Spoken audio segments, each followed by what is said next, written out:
Do you have that problem after a long busy day when you've been running to meetings, reacting to emails, checking your to-do lists, feeling tense in case you've forgotten something, and then by the time you finish and you get home, you're mentally exhausted, physically tired, and you just want to get to bed, to get to sleep so you can be fresh for the next day?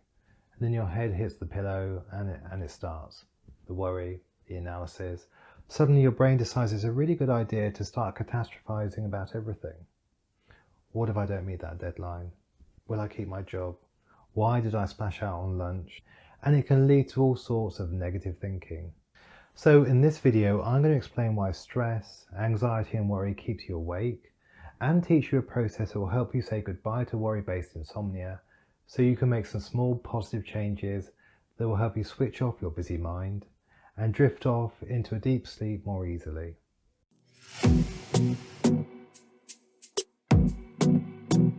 Now, we're all able to sleep naturally. It's essential. In fact, our mind and body crave sleep, much like we hunger for food. Throughout your busy day, your desire for sleep increases, and it will reach a tipping point when you need to sleep. Of course, the main difference here is that you can choose not to eat even when you're hungry.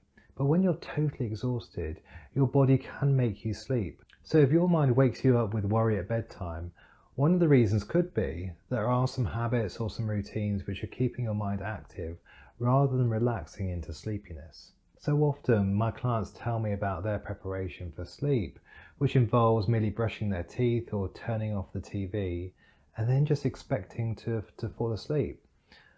Often they're surprised that sleep doesn't happen. So not only is it important to have good sleep hygiene, establishing a relaxing bedtime routine that helps your mind wind down and relax at least 30 minutes before bed, and it helps you to turn on those sleep hormones like melatonin. So this means turning off the TV, the laptop or your phone to really help quieten your mind and body down before sleep. Because the thing is that our minds are so receptive to associations. And so when we do things at bedtime or in the bedroom which are associated with staying awake, we actually teach ourselves to inadvertently stay awake. So it really is essential to break any associations that you have that keeps your mind active and awake, so you can build new associations with more restful and relaxing processes of going to bed. The other thing which happens when people worry as they try to get to sleep is that because daily life is so busy, your mind takes on so many different things from work, family and even friends that it can be so difficult to find enough time for yourself.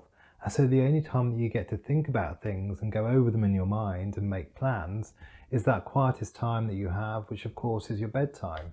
Now, of course, worry does serve a really vital function. It's part of what helped us survive as a species. And today it makes sure that we're up and out of the door when we need to be in the morning. It prevents accidents and it helps us plan so things don't go wrong.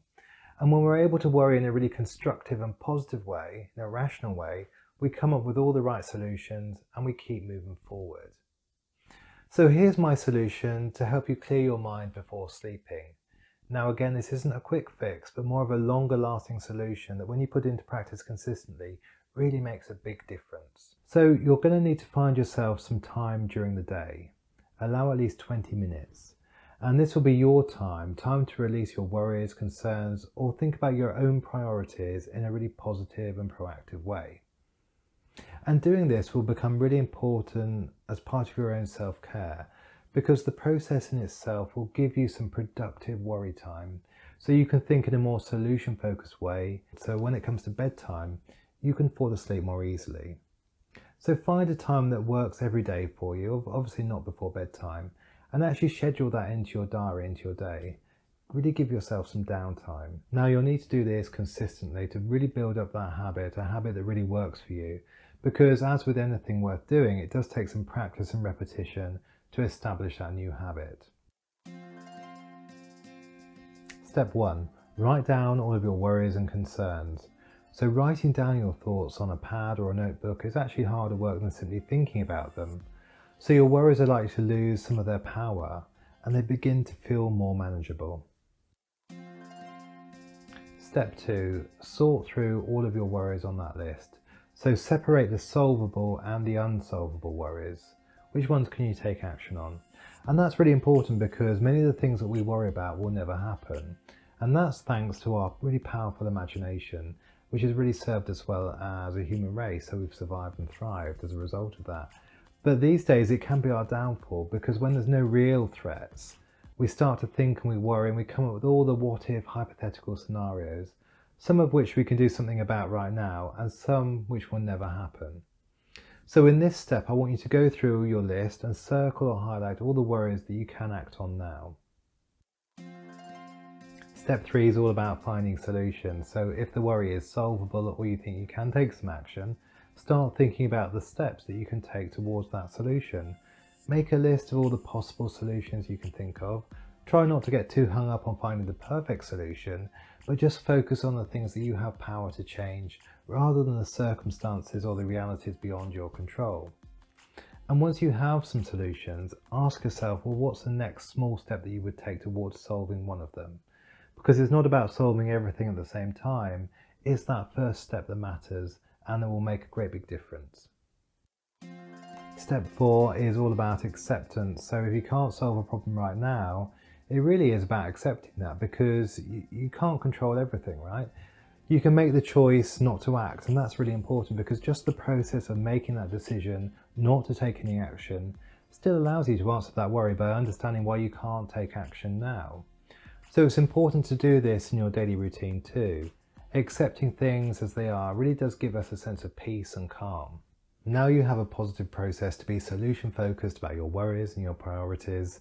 The other important part of bedtime routine is all about learning to shift your focus. And if you found this video helpful so far, I'd really appreciate it if you could hit the like button so it can spread to more people that need help too. So learning to shift your focus is so important, because what you focus on, you get more of.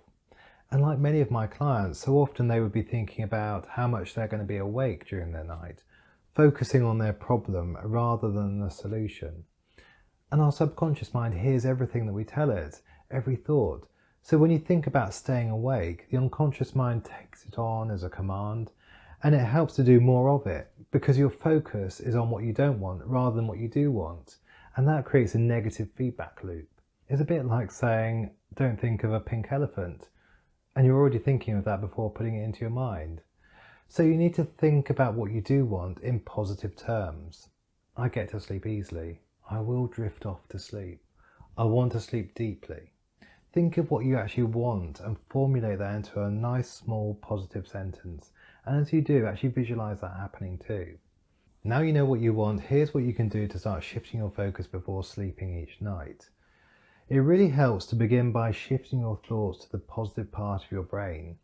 And it's really easy to do just by simply writing down 3 or 4 good things that's happened to you today, or perhaps things that you've been grateful for. Because reflecting on what's gone well, your small wins or your achievements, can make a really big difference, because these positive thoughts really help to reduce stress hormones in that moment. And the brain produces more feel-good hormones like serotonin, promoting more positive feelings. Next, bring to mind your positive sentence about how you want things to be. Have a really clear picture of it on your mind, and repeat it to yourself internally a few times, really intentionally, before going off to bed. So I hope you found this video useful to start making some positive changes gradually. Now, if you're struggling to sleep right now, you may find my guided hypnosis for sleep really useful to help you fully relax your mind and body right now. Just click or tap the screen here and start listening. Well, that's it for this video. For more content to build better mental health and a stronger mind, make sure you subscribe to this channel or visit my website for more helpful resources, and I look forward to seeing you in another video.